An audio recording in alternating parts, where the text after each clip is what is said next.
Look, it is no secret that conspiracy theories really thrive on social media. Oh, absolutely. A simple like or share can expose potentially deadly information to the masses, especially during a pandemic like we're in now. As NBCNews.com senior reporter Brandy Zadrozny shows us, no country is immune to these COVID-19 conspiracies. Romania, a country of 19 million in Eastern Europe, is facing a fourth wave of the coronavirus. This month, Romania's death rate was one of the highest in the world. Despite being an EU member country with access to vaccines, just around 40% of the population has gotten their first shot. Across the European Union, 70% have had at least one shot. Vaccine skepticism runs rampant, fueled by conspiracy theories that come from the United States. The idea that the pandemic is a bioweapon, which is launched from different parts of the world. Disinformation researcher and visiting Harvard scholar Alina Bargoanu says that conspiracy theories about COVID-19 appeared online in Romania at the start of the pandemic. Another narrative that struck Romania is that there are miracle cures, there are God-sent medicines that are hidden by the authorities. These sound shockingly familiar to me because I study this in the US. And so I think that there's like this lingering tendency to blame countries like Russia for, foreign disinformation. But you're sort of saying that the United States of America is a major exporter of vaccine misinformation? Yes, I think that what is happening in the United States in general has a huge influence on what is happening around the world. They are very difficult to debunk because, for example, in Romania, when you say that this comes from the United States, this thing is somehow immediately believed. While social media companies have made efforts to slow the flow of misinformation, enforcement in non-English speaking countries is severely lacking. A 2020 internal memo revealed in the Facebook papers showed that although the U.S. makes up less than 10% of its daily users, 84% of the company's budget to fight misinformation went to the U.S. When social media platforms take some measures in order to ban this kind of toxic content, this does not necessarily happen in a country such as Romania.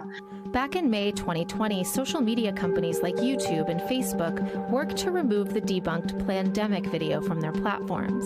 But the morning of our interview, Professor Bargoanu shared a link to that same documentary, available to watch on Facebook, subtitled in Romanian. Even the video that you sent of Plandemic, in Romania, it had 800,000 views, right? And it didn't even have a label. Yes, I think this is a huge problem for a country such as Romania. For Facebook, Romania is what they call a small market. Facebook has responded to the criticism, noting the work of, quote, dedicated teams that combat platform abuse in countries where there are heightened risks. Conspiracy theories that originate in the United States are spread on social media and picked up around the world. There are some influencers, for example, Roberto Malone, who claims to be the inventor of the mRNA vaccine, Robert Kennedy. So these are global figures which enjoy a lot of credibility here in Romania.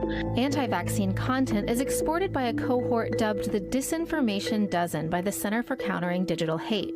This false information is then brought into the mainstream, shared by local influencers and even mainstream media. Outrageous narratives that hospitals are like Nazi camps managed to penetrate not only mass media but also the public television.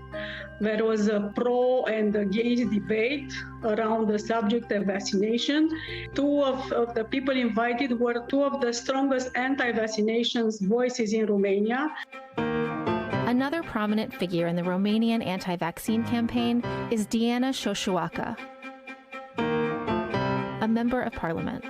In April, YouTube suspended the official account of the Romanian Senate due to her statements recommending that Romanians not wear masks. The senator spreads conspiracy theories about the vaccine in her Facebook live streams, speaking directly to over 380,000 followers. Dozens of other pages repost her content, reaching an even wider audience. In September, Șoșoacă and a few followers protested a vaccine center in her district, blocking cars as they entered the clinic. Duceți-vă la toate! Aduce moartea. police cited her for disturbing the peace. Conspiracy theories don't just stay online. Thousands have turned out on the streets of the capital, Bucharest, for multiple protests against masks and the vaccine.